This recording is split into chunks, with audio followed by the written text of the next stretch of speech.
Hari itu menjadi hari yang tak akan pernah dilupakan Mutiara. Setelah sekian lama berusaha sabar menahan perlakuan kasar dari Rianti dan Sandra, akhirnya batas kesabarannya benar-benar habis. Ia telah berulang kali mencoba mengalah, berbuat baik, bahkan tetap menghormati mereka meski sering dihina.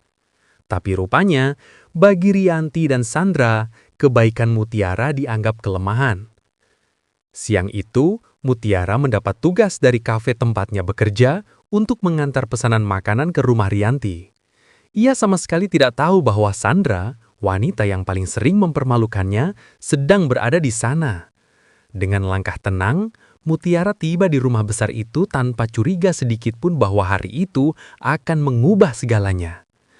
Begitu pintu dibuka, suasana langsung menegang.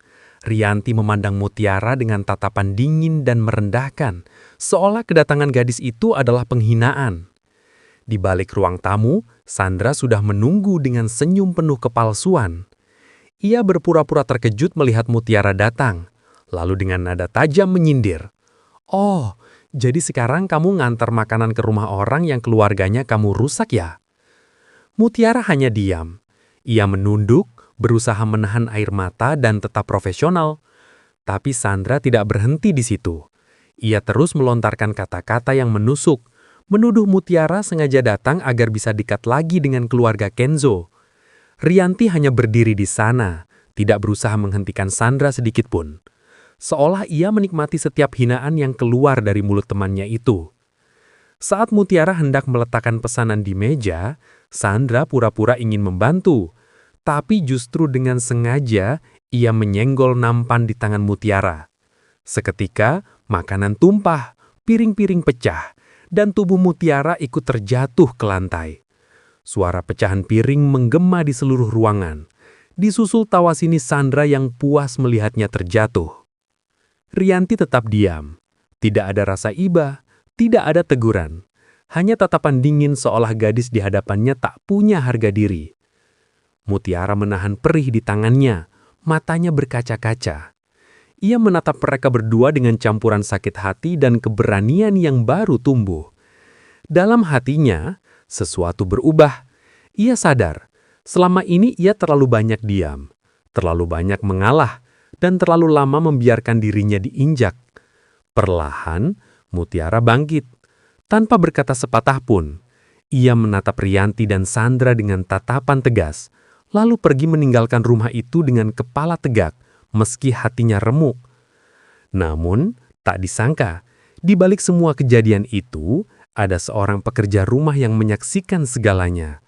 Diam-diam, ia merekam seluruh insiden tersebut dengan ponselnya. Video itu kelak akan menjadi bukti nyata tentang siapa sebenarnya Sandra dan Rianti, dua perempuan yang selama ini menutupi kebusukan mereka dengan wajah manis dan status sosial tinggi. Mutiara pulang dengan langkah gontai dan air mata yang tak henti menetes. Saat tiba di kafe, Kenzo langsung terkejut melihat wajah Mutiara penuh luka dan bajunya kotor. Ia mendekat dengan wajah panik menanyakan apa yang terjadi.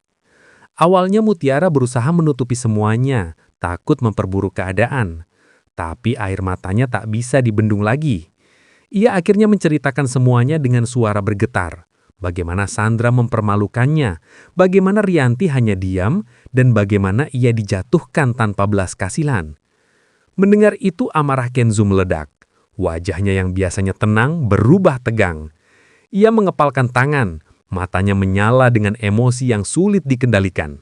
Bukan hanya karena Sandra telah mempermalukan perempuan yang ia cintai, tapi karena ibunya sendiri, Rianti, ikut diam dan membiarkan semua itu terjadi. Kenzo merasa harga dirinya sebagai lelaki dan anak benar-benar diinjak. "Cukup," katanya dengan nada keras. "Aku nggak akan biarkan kamu terus disakiti, sekalipun itu keluargaku sendiri." Dengan tekad penuh, Kenzo memutuskan untuk mendatangi rumah Rianti malam itu juga. Ia ingin menuntut penjelasan dan memperingatkan Sandra agar tidak lagi mengganggu Mutiara. Ia tahu ini akan menjadi awal dari perang besar dalam keluarganya. Tapi ia tidak peduli. Baginya, kebenaran dan keadilan lebih penting dari sekedar hubungan darah. Mutiara hanya bisa menatap Kenzo dengan mata berkaca-kaca. Ia takut, tapi juga terharu. Takut karena ia tidak ingin Kenzo berseteru dengan ibunya, tapi juga terharu karena untuk pertama kalinya ada seseorang yang benar-benar berdiri di sisinya tanpa ragu, bahkan berani melawan siapapun demi dirinya. Malam itu menjadi saksi lahirnya keberanian baru, baik bagi Mutiara maupun Kenzo. Bagi Mutiara, kejadian di rumah Rianti menjadi titik balik kehidupannya.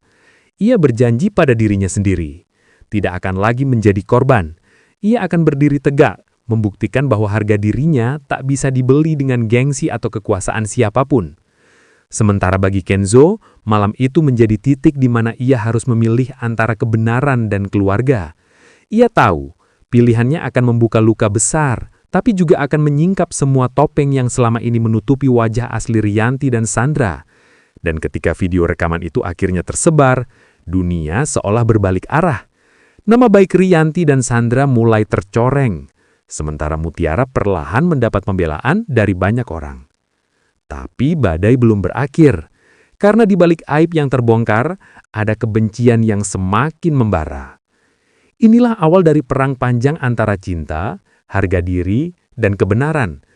Dan bagi Mutiara, ini bukan lagi tentang siapa yang kalah atau menang, tapi tentang membuktikan bahwa ketulusan dan keberanian tidak akan pernah bisa dikalahkan oleh kebencian.